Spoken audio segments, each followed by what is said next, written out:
Kawan-kawan, bom hidrogen adalah bom yang dikenal sebagai bom termonuklir. Digolongkan sebagai senjata nuklir generasi kedua karena menggunakan proses yang digunakan dalam bom atom dan meningkatkannya untuk menciptakan efek ledakan yang lebih kuat. Bom nuklir tradisional atau bom atom menggunakan fisi nuklir untuk memisahkan atom uranium atau plutonium, sedangkan bom hidrogen menambahkan tahap kedua, bahkan ketiga, dengan tambahan reaksi fusi. Amerika Serikat adalah negara pertama yang mengembangkan senjata nuklir, diikuti oleh Rusia pada tahun 1949.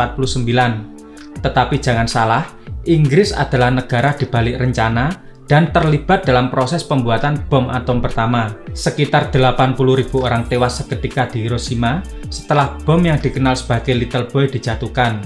Sementara di Nagasaki, bom yang dijuluki Fat Man menewaskan 70.000 orang. Jumlah yang tewas karena radiasi bisa berlipat ganda. Bagaimana ilmuwan bisa menciptakan bom yang mengerikan tersebut dari material yang relatif kecil?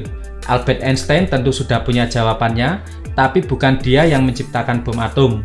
Inggris adalah yang pertama membentuk komite dan menerbitkan sebuah laporan yang disebut Maude Report yang merinci secara detail kelayakan bom atom. Para ilmuwan menulis bahwa sangat mungkin membuat sejumlah besar TNT dari bola kecil uranium-235.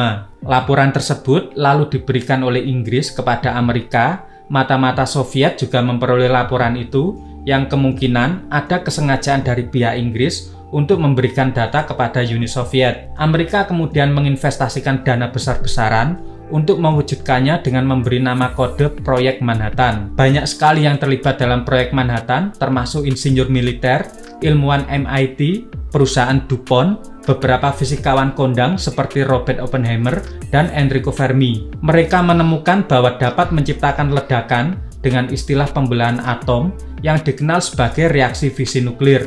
Jadi, kita harus ingat dua istilah yang sangat penting untuk melanjutkan, yaitu fisi untuk membelah dan fusi untuk menggabungkan. Bom atom yang dijatuhkan di Hiroshima dan Nagasaki meledak dengan hasil masing-masing sekitar 15 kiloton dan 20 kiloton TNT, menurut Union of Concerned Scientists. Namun, bom atom tersebut dianggap kurang nendang, kurang dahsyat, dan tidak berasa.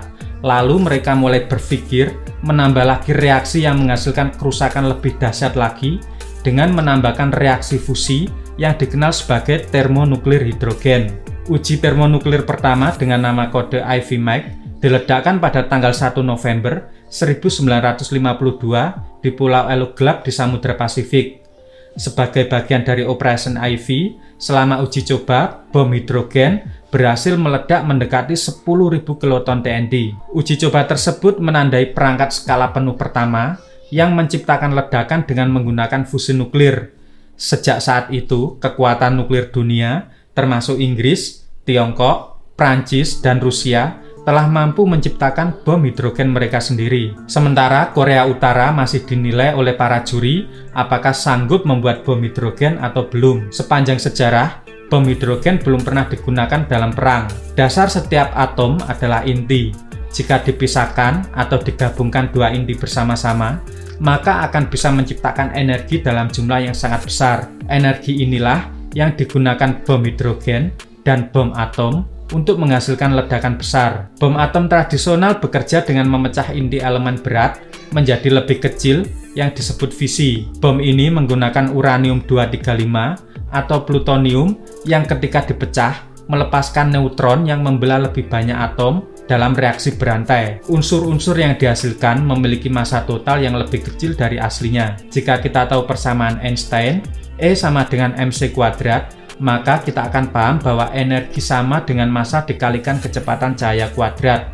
Ini berarti bahwa sejumlah kecil massa setara dengan sejumlah besar energi. Bagi pembuat senjata, prinsip ini bisa diterapkan dengan jumlah uranium-235 yang dimuat dalam satu gelas setara dengan puluhan ribu ton TNT. Saat bom atom meledak, tidak semua bahan bakar atom terbakar, meskipun menghasilkan ledakan yang luar biasa. Para ahli senjata berpikir, bom atom yang jatuh di Jepang ternyata masih bisa dioptimalkan lagi ribuan kali lipat. Dari kelemahan tersebut, akhirnya terpikirlah untuk menyempurnakan ledakan bom atom yang bisa meledak lebih powerful yaitu dengan menambah penyerap unsur hidrogen. Ledakan bom hidrogen dimulai dengan cara yang sama seperti bom atom. Uranium-235 atau plutonium dipecah dengan reaksi fisi yang melepaskan bertonton energi. Sambil meledak dengan reaksi fisi, bom atom menyerap hidrogen, atau lebih tepatnya deuterium dan tritium. Deuterium adalah isotop hidrogen stabil dengan satu proton dan satu neutron. Sementara tritium juga isotop dengan satu proton dan dua neutron. Kedua isotop dapat dihancurkan bersama-sama untuk membentuk proses yang disebut fusi atau penggabungan. Reaksi fusi ini menghasilkan reaksi seperti inti matahari yang menghasilkan panas jutaan derajat. Karena itu disebut sebagai bom termonuklir. Sinar X dari bom atom yang meledak memiliki energi yang cukup untuk meledakkan hidrogen.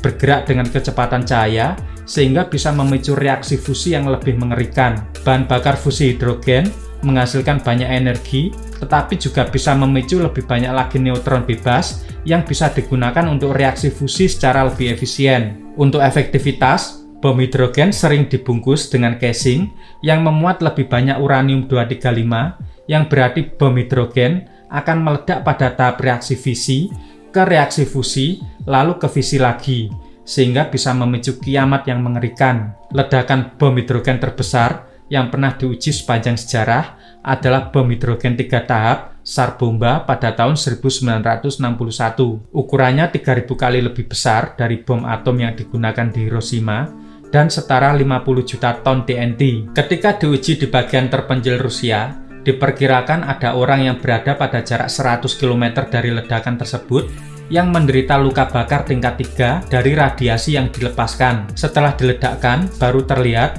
bahwa gelombang ledakan bisa memecahkan kaca jendela di tempat yang berjarak 900 km dari lokasi peledakan. Artinya, jika ledakan itu terjadi di Jakarta, pasti ada jendela rumah yang pecah di Surabaya. Namun, meski sejauh ini belum ada yang mengalahkan, Tsar Bomba kini dinilai kurang cocok jika digunakan sekarang.